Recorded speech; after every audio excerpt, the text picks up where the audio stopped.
வணக்கம். சென்னை அண்ணா நகர் சாந்தி காலனியில் மிகப்பெரிய ஆந்திர உணவகமான நந்தனா பேலஸ் சென்னையில் 5வது கிளை திறப்பு விழா நிகழ்ச்சி நடைபெற்றது. நிகழ்ச்சியில் வடசென்னை நாடாளுமன்ற உறுப்பினர் டாக்டர் கலாநிதி வீராசாமி, அண்ணாநகர் சட்டமன்ற உறுப்பினர் மோகன் ஆகியோர் கலந்து கொண்டு நந்தனா பேலஸ் உணவகத்தை திறந்து வைத்தனர். இடத்தின் உரிமையாளர்கள் சங்கர் ராவ் மற்றும் கே. விஜயலட்சுமி ஆகியோர் கலந்து கொண்டு குத்துவிளக்கினை ஏற்றி நிகழ்ச்சியினை துவக்கி வைத்தனர். சிறப்பு விருந்தினர்களாக அடையார் ஆனந்தபவன் குழுமத்தின் நிறுவன இயக்குநர்கள் K. D. Venkatesan, K. D. Srinivasaraja, Vellore Naruvi மருத்துவமனை இயக்குநர் doctor G. V. Sampath, Chennai public பள்ளி இயக்குநர் N. Devaraj, Bharat biotech international limited இயக்குநர் எம். சக்கரவர்த்தி, லிட்டில் ஃபிளவர் கல்விக்குழு இயக்குநர் Rajasekaran, Adyar Ananda Bhavan India private limited இயக்குநர் V. Vishnu Shankar, Sangeetha mobiles private limited L. Chandradhar ஆகியோர் கலந்து கொண்டனர்.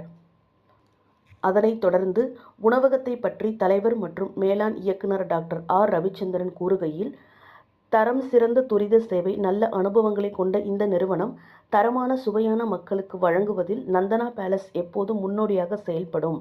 நந்தனாவின் தனி முத்திரை என்றும் சென்னை மற்றும் பெங்களூரில் 26 கிளைகளுடன் செயல்பட்டு வருகின்றது. அண்ணா நகர் சாந்தி காலனியில் 5வது கிளை திறப்பது பெரும் மகிழ்ச்சி அளிப்பதாக தெரிவித்தார்.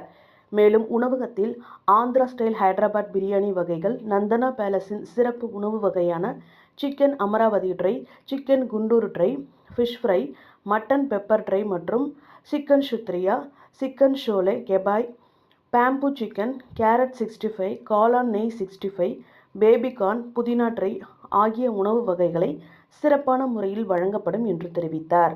நிகழ்ச்சியில் கலந்து கொண்ட அனைவரும் நந்தனா பேலஸ் ஹோட்டல் இன்னும் பல்வேறு கிளைகள் திறக்கப்பட்டு மக்களுக்கு மிக சிறந்த உணவு அளிக்க வேண்டும் என்று தெரிவித்தார்.